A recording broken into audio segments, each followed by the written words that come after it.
17.3 का उदाहरण नंबर 9, जिसमें समांतर माध्य निकालना है कल्पित माध्य मानकर। तो प्राप्तांक दिए हुए हैं अपने पास और छात्रों की संख्या ये f होती है। ये प्राप्तांक दूसरी सारणी बना ली जिसमें अपन हल कर रहे हैं। इसका प्राप्तांक लिख दिए जो वर्ग अंतराल के रूप में दिए हुए हैं अपन को, और ये छात्रों की संख्या है जिसे बारंबारता भी कहते हैं, जिसे f से प्रदर्शित करते हैं।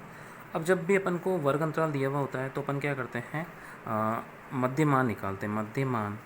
मध्यमान x, चाहे कल्पित माध्य मानकर करना हो या बिना मानकर, जब वर्ग अंतराल दिया है तो मध्यमान निकालना ही है। मध्यमान कैसे निकालते हैं? मध्यमान या जैसे 0 1 दिया हुआ तो 0 और 10 दिया हुआ तो अपन दोनों को जोड़ दो और 2 का भाग दे दो, ये आ गया 5। इसी तरह जैसे 10 + 20 बटा 2 तो ये आ गया अपने पास 30 का आधा 15।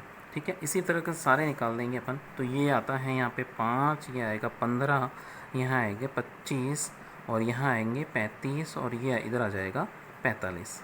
ठीक है, ये f के मान दिए हुए तो f के मान को अपन जोड़ के सिग्मा क्या निकालते हैं, सिग्मा f। ठीक है, सिग्मा इन सबको जोड़ेंगे तो अपने पास आ जाएगा ये 50। ठीक है, जब कल्पित माध्य मान कर निकालना हो तब इसके आगे करते हैं, नहीं तो समांतर माध्य में f को x से गुणा कर देते हैं और आ जाता है।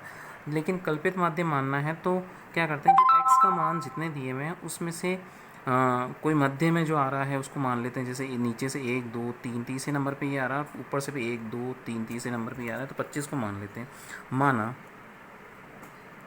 माना कल्पित माध्य 25। ठीक है, इसे a से प्रदर्शित करते तो a लिख दिया अपन ने। अब जब कल्पित माध्य मान लिया तब कल्पित माध्य मानने के बाद में जो जितने भी x के मान हैं उसमें से माइनस करने हैं, यानी कि d बराबर x माइनस a। d है विचलन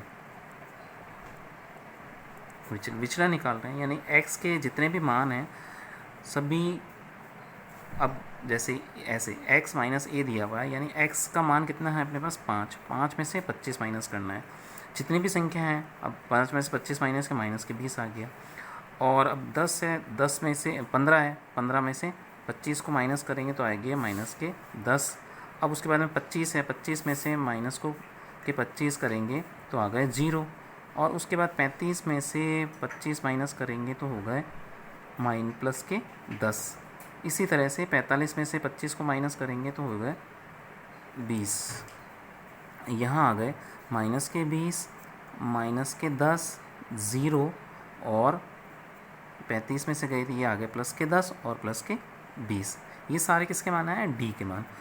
अब अपन क्या करेंगे यहाँ पे f इंटू डी, जिसमें समांतर माध्य सिंपल निकालते हैं उसमें x इंटू एफ करते हैं तो उसमें f इंटू डी आ जाएगा, यानी दोनों को गुणा कर देंगे तो -20 को 3 से गुणा करेंगे तो -60, -10 एक और 13 को गुणा करेंगे तो -130।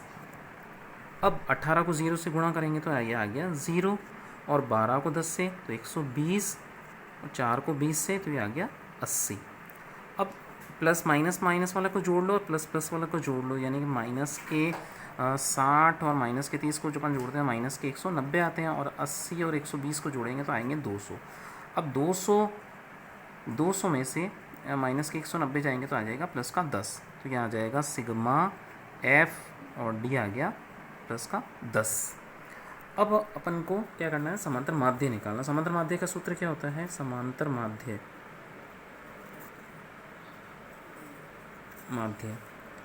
माध्य x बार से डिनोट करते हैं अपन।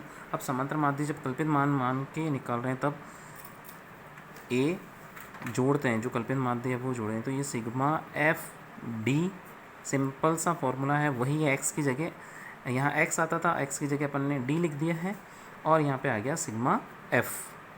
अब अपने पास में a का मान क्या है 25 और सिग्मा एफ डी का मान है 10 और सिग्मा एफ है अपने पास 50। इस 0 से ये 0 गया तो 25 यहाँ पे, और 5 का भाग 1 में देंगे तो आते हैं 0.2।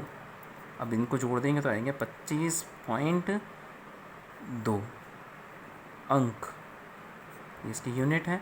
ठीक है, ये आ गया समांतर माध्य जब कल्पित माध्य मानकर निकालते हैं।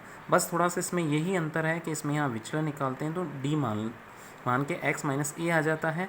इसके अंदर से किसी भी संख्या को अपन, लेकिन हमेशा यही ध्यान रखते हैं कि बीच वाली संख्या को ही मानते हैं, जिससे ऊपर वाली संख्या माइनस में आ जाए और नीचे वाली संख्या प्लस में आ जाए।